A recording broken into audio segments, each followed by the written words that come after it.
À quand remonte la dernière fois où vous vous êtes senti vraiment heureux? Pas seulement sourire devant une photo ou rire, mais ce genre de bonheur profond. La vie est chaotique, imprévisible, et soyons honnêtes, parfois c'est carrément difficile. Entre les horaires de travail, les responsabilités familiales et les défis inattendus, il est facile d'avoir l'impression que le bonheur est hors de portée. Mais que diriez-vous si je vous disais que le bonheur ne consiste pas à avoir une vie parfaite ou à éviter les moments difficiles, mais plutôt à adopter les petites habitudes puissantes qui peuvent vous aider à trouver la joie et le contentement, même lorsque la vie semble accablante. Ne nécessite pas beaucoup de temps ou d'argent, elle nécessite juste un petit effort quotidien. Dans la vidéo d'aujourd'hui, nous vous dévoilerons des stratégies pratiques et scientifiques qui peuvent vous aider à vous sentir plus heureux chaque jour. De la gratitude et de la connexion à la pleine conscience et au mouvement. Ces outils vous permettront de prendre le contrôle de votre bonheur. Peu importe ce que la vie vous réserve. Prêt à changer votre perspective et votre vie. Chapitre 1. Comprendre le bonheur, commençons par dissiper un malentendu courant sur le bonheur. Beaucoup de gens pensent que le bonheur signifie être joyeux tout le temps, ou que vous ne devriez jamais vous sentir triste, frustré ou contrarié. Mais ce n'est pas du tout vrai. Le bonheur ne consiste pas à forcer un sourire ou à prétendre que tout est parfait. Il s'agit de créer un équilibre dans votre vie et d'apprendre à apprécier les petits moments de joie, même lorsque les choses ne vont pas comme vous le souhaitez. Des études montrent que le bonheur est influencé par 3 facteurs principaux. Environ 50% provient de vos gènes, ce qui signifie que certaines personnes sont naturellement plus heureuses que d'autres. Ensuite, il y a 10% qui dépendent de facteurs tels que l'endroit où vous vivez, votre travail ou votre situation financière. Étonnamment, ce n'est pas un facteur aussi important qu'on pourrait le penser. Les 40% restants sont déterminés par votre état d'esprit et les habitudes que vous pratiquez quotidiennement. Et c'est là la partie passionnante. Cela signifie que près de la moitié de votre bonheur est entièrement sous votre contrôle. En vous concentrant sur de petites actions cohérentes et en changeant votre perspective, vous avez le pouvoir de créer une vie plus heureuse, quels que soient les défis auxquels vous êtes confrontés. Chapitre 2. La gratitude est un super pouvoir. La gratitude ne se résume pas à dire « merci » lorsque quelqu'un ouvre la porte. C'est un style de vie qui a le pouvoir de changer votre façon de voir le monde. Lorsque vous pratiquez régulièrement la gratitude, vous entraînez votre esprit à se concentrer sur ce qui est bon dans votre vie, plutôt que de vous attarder sur ce qui manque ou ce qui ne va pas.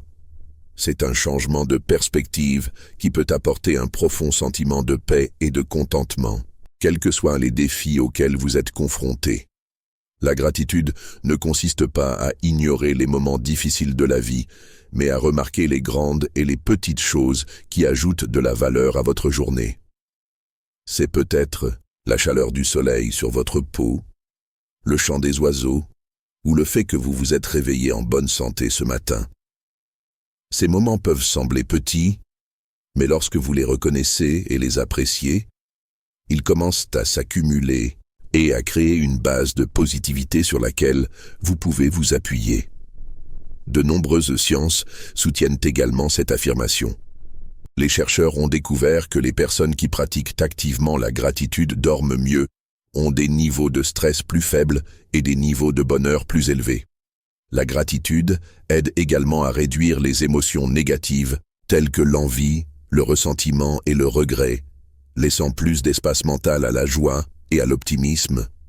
C'est un outil qui reprogramme votre esprit, l'entraînant à se concentrer sur les aspects positifs de la vie et à devenir plus résilient dans les moments difficiles.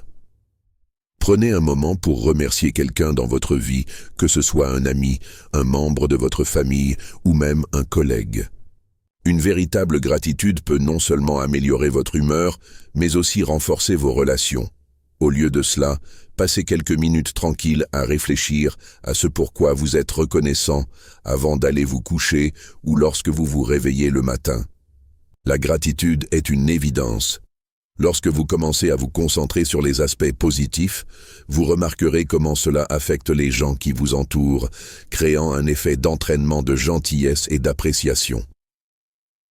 N'oubliez pas. Pratiquer la gratitude ne signifie pas que la vie deviendra soudainement parfaite, mais cela signifie que vous serez mieux équipé pour relever les défis et savourer les moments qui rendent la vie spéciale. Chapitre 3. Le pouvoir. De la communication, les humains sont conçus pour communiquer. C'est dans notre ADN. Dès notre naissance, les relations jouent un rôle essentiel dans la construction de notre identité et de notre bonheur. Que ce soit avec la famille, les amis ou même un animal de compagnie, les liens significatifs nous donnent un sentiment d'appartenance et un but. Mais dans le monde numérique trépidant d'aujourd'hui, il est facile de se sentir isolé, même lorsque nous sommes constamment connectés en ligne. C'est pourquoi il est plus important que jamais d'entretenir de véritables relations en face à face et de créer un système de soutien qui vous remonte le moral. Pensez à la dernière fois où vous avez eu une conversation profonde avec un ami proche ou partagé un rire avec quelqu'un qui vous est cher. Ces moments vous feront probablement vous sentir plus léger, plus compréhensif et vraiment heureux. C'est parce que, lorsque nous communiquons avec les autres, notre cerveau sécrète l'hormone ocytocine, souvent appelée le hormone de l'amour. Cette hormone renforce les sentiments de confiance, de connexion et de bien-être général. En fait, des études montrent que les personnes ayant des liens sociaux forts ont tendance à être plus heureuses, en meilleure santé et même à vivre plus longtemps que celles qui se sentent isolées. Construire et maintenir ces connexions ne doit pas être compliqué du tout. En vous connectant avec les personnes qui comptent pour vous, un simple appel téléphonique ou un rendez-vous autour d'un café peut contribuer grandement à renforcer les relations. Et ne sous-estimez pas le pouvoir des petits gestes. Envoyer un message attentionné, se souvenir de l'anniversaire de quelqu'un ou simplement écouter sans jugement. Cela peut approfondir les liens et créer un bonheur durable. Si vous vous sentez seul ou déconnecté, il existe des moyens de reconstruire votre cercle social, comme rejoindre un club ou un groupe qui correspond à vos intérêts, qu'il s'agisse d'un club de lecture, d'un cours de fitness ou d'une organisation bénévole. Ces environnements favorisent naturellement l'interaction et vous aident à rencontrer des personnes qui partagent votre passion. Chapitre 4. Célébrer les petites victoires. Dans la poursuite du bonheur, nous nous concentrons souvent sur la réalisation de grandes étapes. Décrocher un emploi de rêve, acheter une maison ou atteindre un objectif de vie majeur. Bien que ces moments soient certainement enrichissants, ils n'arrivent pas tous les jours. Et si, au lieu d'attendre ces victoires occasionnelles, vous pouviez trouver de la joie dans les petites victoires qui se produisent tout le temps. Apprendre à célébrer ces petits moments est un moyen puissant de se sentir heureux chaque jour et de rester motivé, même lorsque la vie semble idiote. Les petites victoires sont les réalisations quotidiennes qui peuvent sembler insignifiantes, à première vue, mais qui ont beaucoup de sens lorsque vous vous arrêtez pour les apprécier. Vous êtes-vous déjà retrouvé à terminer cette pile de linge que vous remettez à plus tard? C'est une victoire. Avez-vous terminé un élément de votre liste de choses à faire? Ou avez-vous pu faire un entraînement rapide? Encore une victoire. Même s'il s'agit d'un moment aussi simple que de se réveiller à l'heure, de préparer un repas sain ou de faire sourire quelqu'un, ces moments ne font peut-être pas la une des journaux, mais ils sont les éléments constitutifs d'une vie épanouissante. Célébrer les petits succès est formidable. Chaque fois que vous reconnaissez une réussite, aussi petite soit-elle, votre cerveau reçoit une dose de dopamine, la substance chimique qui vous rend heureux. Cette augmentation de dopamine crée une sensation de plaisir et favorise un comportement positif, vous rendant plus susceptible de continuer. Au fil du temps, Cela vous aide à développer un état d'esprit de progrès et de gratitude, en déplaçant votre attention de ce que vous n'avez pas fait vers ce que vous avez accompli. Alors, comment intégrer cette pratique à votre vie quotidienne? Commencez par tenir un journal ou une simple liste dans laquelle vous pourrez noter vos petits succès chaque jour. Cela n'a pas besoin d'être compliqué. Une note rapide sur votre téléphone ou un post-it sur votre bureau fonctionnent également très bien. Chapitre 5. Mouvement et vigilance. Le bonheur n'est pas seulement un état d'esprit, il est étroitement lié à la façon dont nous traitons notre corps. La pleine conscience et le mouvement sont deux outils puissants qui peuvent vous aider à rester ancré, à réduire le stress et à vous sentir plus positif, même pendant les moments les plus difficiles de la vie.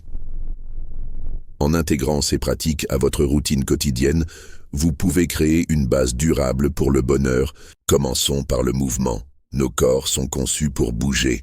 Lorsque nous restons actifs, nous préservons non seulement notre santé physique, mais nous améliorons également notre santé émotionnelle. L'exercice libère des endorphines, souvent appelées hormones du bien-être, qui peuvent instantanément améliorer votre humeur et vous aider à combattre le stress. Mais ne vous inquiétez pas, cela ne signifie pas que vous devez passer des heures à la salle de sport ou vous entraîner pour un marathon. De petites quantités d'activité physique, comme une marche de 15 minutes, une séance de yoga rapide ou une danse sur votre chanson préférée, peuvent faire une grande différence.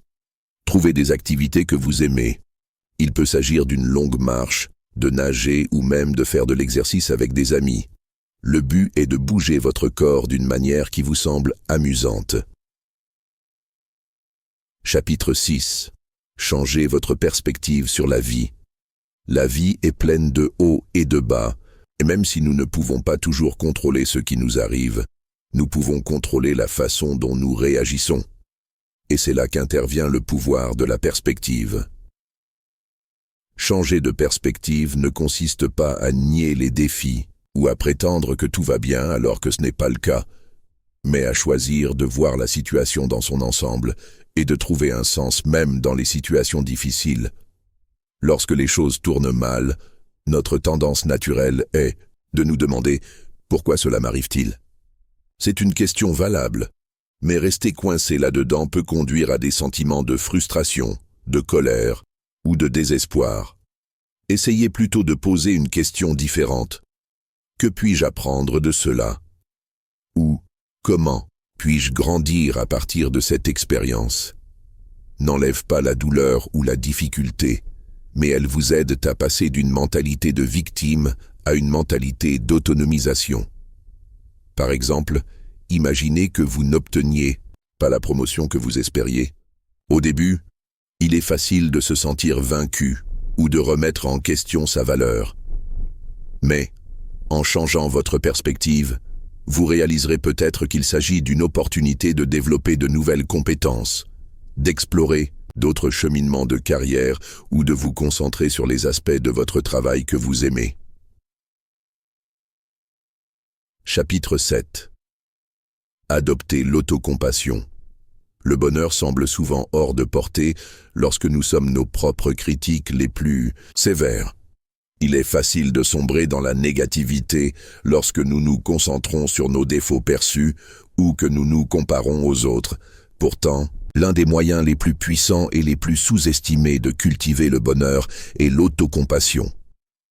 Apprendre à vous traiter avec la même gentillesse et la même compréhension que vous traiteriez un ami proche peut changer la façon dont vous gérez les défis et, en fin de compte, votre bonheur. L'autocompassion ne consiste pas à se laisser aller ou à ignorer les domaines dans lesquels vous pouvez vous développer. Il s'agit plutôt de reconnaître vos difficultés et vos défauts sans jugement. C'est la prise de conscience qu'être humain signifie faire des erreurs, connaître l'échec et affronter les difficultés comme une expérience partagée et non comme quelque chose de vous isole. Chapitre 8. L'art de lâcher prise, l'un des plus grands obstacles au bonheur, est de s'accrocher à des choses qui ne nous servent plus. Les ressentiments, les regrets, les peurs, et même les anciens. Objectif. Lâcher prise peut sembler un acte intimidant, mais c'est l'une des étapes les plus libératrices et transformatrices vers le bonheur. Lâcher prise ne signifie pas abandonner ou oublier, mais plutôt se débarrasser du poids émotionnel attaché à quelque chose, afin de pouvoir avancer dans la liberté et la paix. Chapitre 9. Construire une routine de bonheur durable. Le bonheur n'est pas une réussite ponctuelle ou un moment fugace. C'est un état d'être qui peut être cultivé et nourri par des habitudes cohérentes et des actions intentionnelles. Même si les circonstances de la vie peuvent changer, la clé d'un bonheur durable réside dans la création d'une routine quotidienne qui soutient votre bien-être et s'aligne sur vos valeurs. Commencez par la prise de conscience. Prenez un moment pour réfléchir à vos habitudes quotidiennes. Vous rapprochent-elles du bonheur ou vous épuisent-elles? Beaucoup d'entre nous tombent dans des schémas de précipitation, d'engagement excessif ou de négligence des soins personnels, laissant peu de place aux choses qui nous rendent vraiment heureux. En prenant conscience de ces schémas, vous pouvez commencer à faire des choix conscients sur la façon dont vous dépensez votre temps et votre énergie. L'une des façons les plus efficaces de cultiver le bonheur est de consacrer les premières minutes de votre matinée à des pratiques qui donnent un ton positif. Cela peut inclure l'expression de votre gratitude, la méditation, la tenue d'un journal ou simplement le fait de savourer une tasse de thé tranquille tout en réfléchissant à ce que vous attendez avec impatience ce jour-là. Ces petits rituels puissants aident à ancrer votre esprit dans la positivité et à créer un sentiment de calme avant que l'agitation de la journée ne commence. Le mouvement est un autre élément essentiel d'une routine de bonheur. L'activité physique est non seulement bénéfique pour votre corps, mais elle améliore également votre humeur en libérant des endorphines, qui réduisent le stress et augmentent les niveaux d'énergie. Chapitre 10. Le pouvoir du don et de la gentillesse. Le bonheur a une merveilleuse façon de se multiplier lorsqu'il est partagé. L'une des manières les plus profondes de cultiver une joie durable est de faire preuve de don et de gentillesse. Lorsque nous donnons aux autres, que ce soit notre temps, nos ressources ou notre soutien, nous créons des liens qui enrichissent nos vies. La gentillesse est un acte simple mais transformateur qui non seulement apporte du bonheur à ceux que nous aidons, mais renforce également notre propre sens du but et de l'épanouissement. Au fond, donner revient à contribuer à quelque chose qui nous dépasse. Il est facile de se laisser emporter par la poursuite quotidienne d'objectifs personnels et de confort, mais le vrai bonheur vient souvent du fait de savoir que nous avons eu un impact positif sur la vie de quelqu'un d'autre. Cela ne signifie pas que vous devez faire de grands tours ou donner de grosses sommes d'argent. Le don peut prendre de nombreuses formes, du bénévolat dans votre communauté, à l'écoute d'une personne dans le besoin, en passant par le partage d'une compétence qui pourrait profiter à d'autres. La connaissance est derrière le don et le bonheur. Des recherches montrent que lorsque nous nous engageons dans des œuvres caritatives, notre cerveau libère des substances chimiques qui nous font du bien, comme la dopamine et l'ocytocine, qui créent un effet naturel appelé éclat auxiliaire. Ces activités activent également des parties du cerveau associées à la connexion et à la récompense, renforçant ainsi les sentiments d'appartenance sociale et de but. En fait, des études indiquent que les personnes qui participent régulièrement à des dons ou à du bénévolat déclarent des niveaux de satisfaction de vie plus élevés et des niveaux de stress et de dépression plus faibles. N'a pas besoin d'être planifié ou élaboré. Certaines des actions les plus importantes sont spontanées et personnelles. Cela peut être aussi simple qu'aider un inconnu à porter ses courses, écrire un mot sincère à un ami ou payer le café de quelqu'un. Ces petits gestes ont un effet d'entraînement. Lorsque quelqu'un fait l'expérience de la gentillesse, il est plus susceptible de la rendre aux autres, créant ainsi une chaîne de réponses positives qui s'étend au-delà de l'acte initial. Également, le sentiment de gratitude. Lorsque vous aidez les autres, vous acquérez souvent une plus grande appréciation de ce que vous avez. Chapitre 11. Pratiquer l'intelligence émotionnelle pour un bonheur plus profond. Le bonheur est souvent influencé par la façon dont nous comprenons, gérons et exprimons nos émotions. C'est là que l'intelligence émotionnelle devient essentielle. L'intelligence émotionnelle, ou QE, est la capacité de reconnaître et de comprendre vos émotions et de faire preuve d'empathie envers les autres. Développer l'intelligence émotionnelle peut transformer vos relations, améliorer votre santé mentale et conduire à une vie plus épanouissante et plus heureuse. Au cœur de l'intelligence émotionnelle se trouve la conscience de soi, qui commence par la compréhension de vos propres émotions. Que ressentez-vous? Pourquoi ressens-tu cela? Comment ces sentiments affectent-ils vos pensées et vos actions? Vivent leur vie en mode automatique, réagissant aux situations, sans prendre le temps de réfléchir aux sentiments qui motivent leur comportement. En pratiquant la conscience de soi, vous pouvez briser ce cycle. Commencez à vous enregistrer régulièrement. Comment je me sens avec lui maintenant? Pourquoi est-ce que je me sens comme ça? Comment cela affecte-t-il mes actions? Un journal peut être un outil utile pour explorer ces questions et mieux comprendre vos schémas émotionnels. Une fois que vous prenez conscience de vos émotions, l'étape suivante est l'autorégulation, qui est la capacité de gérer vos réponses émotionnelles de manière saine et constructive. Ne signifie pas supprimer ces émotions ou faire comme si elles n'existaient pas, mais plutôt apprendre à y répondre en pleine conscience plutôt que de réagir de manière impulsive. Par exemple, si vous vous sentez en colère, prenez un moment pour vous arrêter et respirer avant de parler ou d'agir. Ce petit délai peut vous empêcher de dire ou de faire quelque chose que vous pourriez regretter plus tard. Des techniques telles que la respiration profonde, la pleine conscience et le recadrage de vos pensées peuvent vous aider à gérer vos émotions intenses et à aborder les situations avec un esprit plus clair. L'empathie est l'autre pierre angulaire de l'intelligence émotionnelle. C'est la capacité de se mettre à la place de quelqu'un d'autre et de comprendre ses sentiments. L'empathie approfondit vos relations avec les autres et améliore la compréhension et l'affection.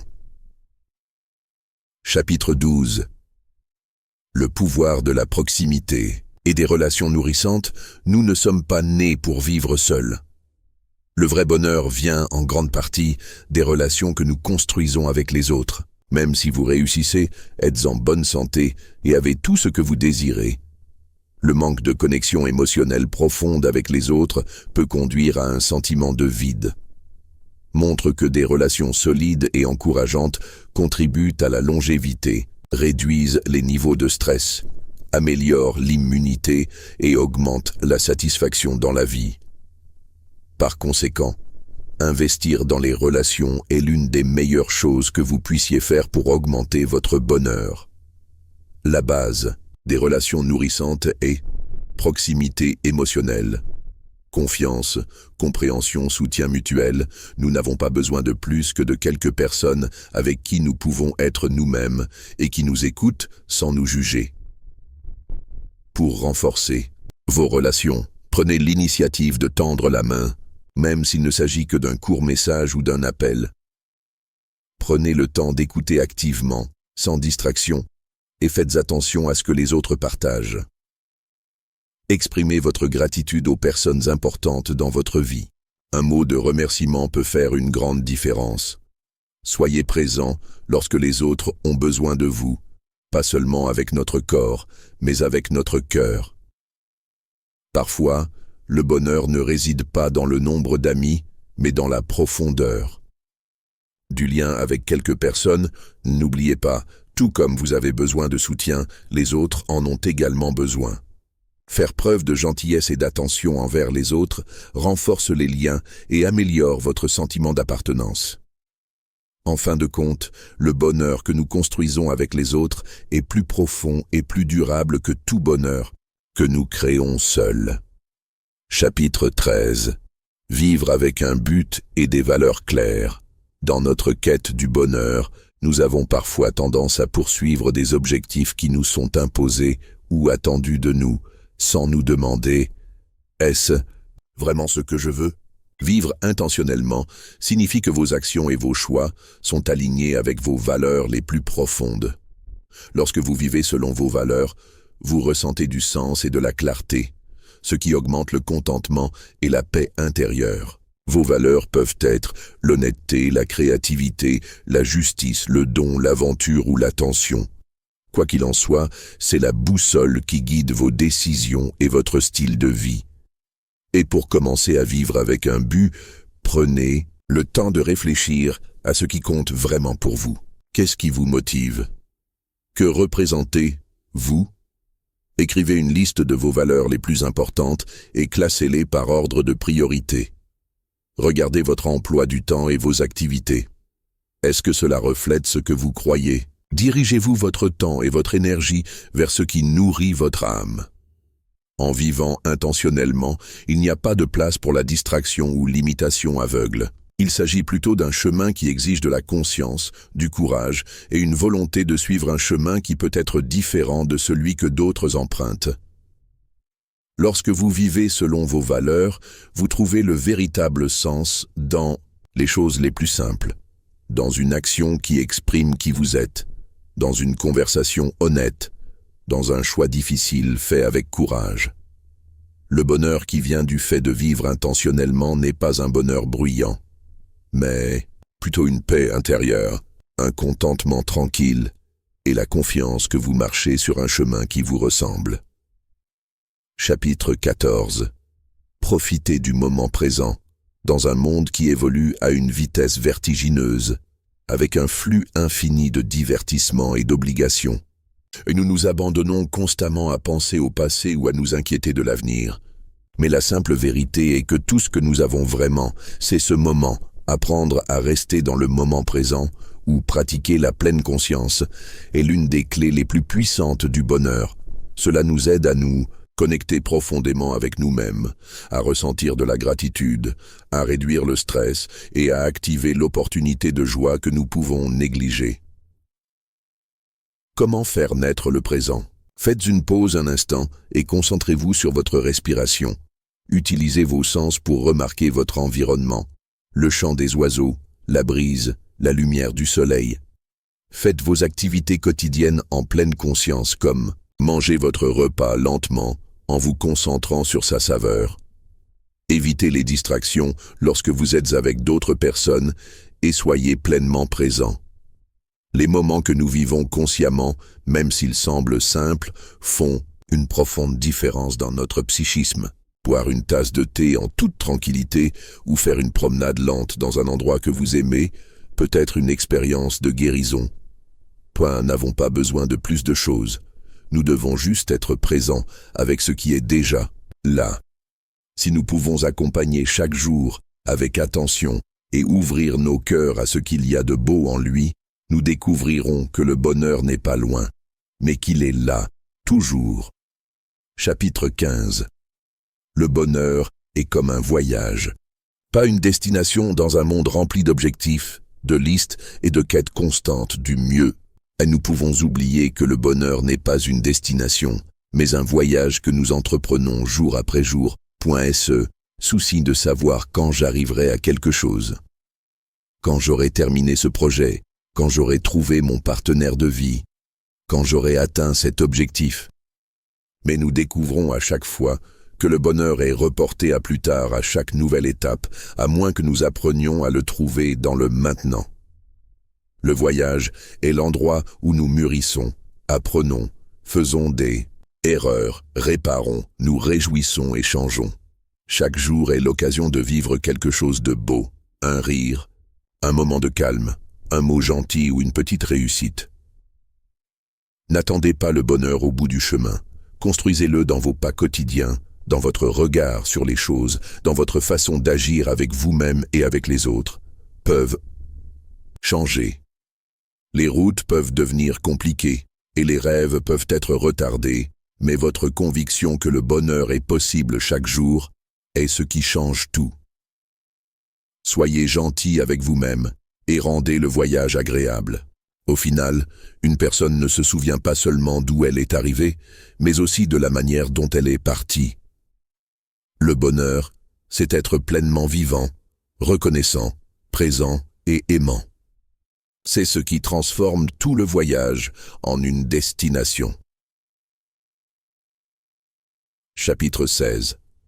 Le vrai bonheur avec Dieu. Dans les chemins complexes de la vie, dans l'agitation des désirs et des ambitions, une personne cherche le bonheur comme quelqu'un qui cherche un mirage dans un désert. Il réalise certains de ses souhaits et atteint certaines de ses exigences, mais il sent qu'il lui manque quelque chose. Peut-être la paix intérieure, peut-être le réconfort, ou la bénédiction de la proximité avec Dieu, un bonheur qui ne change pas avec les circonstances changeantes, consiste à connaître Dieu, à l'aimer, à lui faire confiance et à se soumettre à ses commandements. Celui qui goûte le plaisir de la proximité sait que tout plaisir autre que lui est incomplet et que toute bénédiction sans son plaisir est vide. Lui, le Tout-Puissant, a dit « En vérité, c'est dans l'évocation d'Allah que les cœurs trouvent le repos. » Al-Ra'd 28. Se souvenir de lui apporte du réconfort, lui faire des supplications est une connexion, prier la nuit en sa compagnie est un réconfort, et le Coran est sa parole qui illumine les ténèbres et essuie la poussière de la fatigue et de la perte du cœur. Avec Dieu, l'esprit est apaisé, l'âme est stabilisée, et la vie, malgré ses difficultés, devient pleine de sens et d'espoir. La prière, qui est l'ascension de l'âme, nourrit en vous la force de la soumission et la sérénité du contentement, et vous rappelle chaque jour que vous n'êtes pas seul, car Dieu est avec vous. Dans les moments de trouble, le refuge ne réside pas dans les gens ou les choses, mais dans la prosternation, où vous pleurez, vous vous plaignez et espérez, et celui qui ne déçoit pas l'espoir et ne rejette pas l'appel de celui qui est en détresse vous répondra. Le bonheur avec Dieu ne peut être ni acheté ni enlevé aux humains. Au contraire, elle est récoltée par la sincérité, arrosée par la supplication, et ses fruits sont mangés par la confiance et la bonne foi. Si vous voulez ressentir un bonheur qui ne s'en va pas, alors cherchez-le dans la prosternation, dans les mots « Mon Seigneur », dans un regard de contentement qui vous élève et dont vous ne pouvez vous passer. Avec Dieu, tu es rassuré. En lui, tu trouves la stabilité. Vers lui, tu t'efforces. Et avec lui, tu es heureux. Conclusion. Le bonheur est un chemin que nous vivons. Au terme de ce voyage conscient parmi les chemins du bonheur, nous réalisons que ce n'est pas une destination à laquelle nous arrivons soudainement, ni une recette magique que nous prenons, mais plutôt un chemin que nous vivons et un choix que nous renouvelons chaque jour. Le bonheur n'est pas l'absence de tristesse, ni l'absence d'obstacles, mais plutôt la tranquillité et une vision mature, sachant trouver la lumière et la préserver, même si c'est au plus profond de la nuit. Nous ont appris que le bonheur réside dans des choses simples, une âme paisible, un cœur aimant, un moment d'honnêteté, donner sans rien attendre en retour, être fidèle à soi-même et compatissant envers les autres, et par-dessus tout cela, le plus grand bonheur est d'être proche de Dieu, car c'est lui qui donne la sécurité quand les gens ont peur, et le contentement quand les désirs s'affrontent, et il fait briller le cœur même quand tout est sombre. Continuons sur ce chemin, avec des pas conscients et des intentions sincères, et rappelons-nous, le bonheur ne vient pas à nous, c'est nous qui y allons, à mesure que nous nous rapprochons des valeurs, de l'authenticité et de la foi.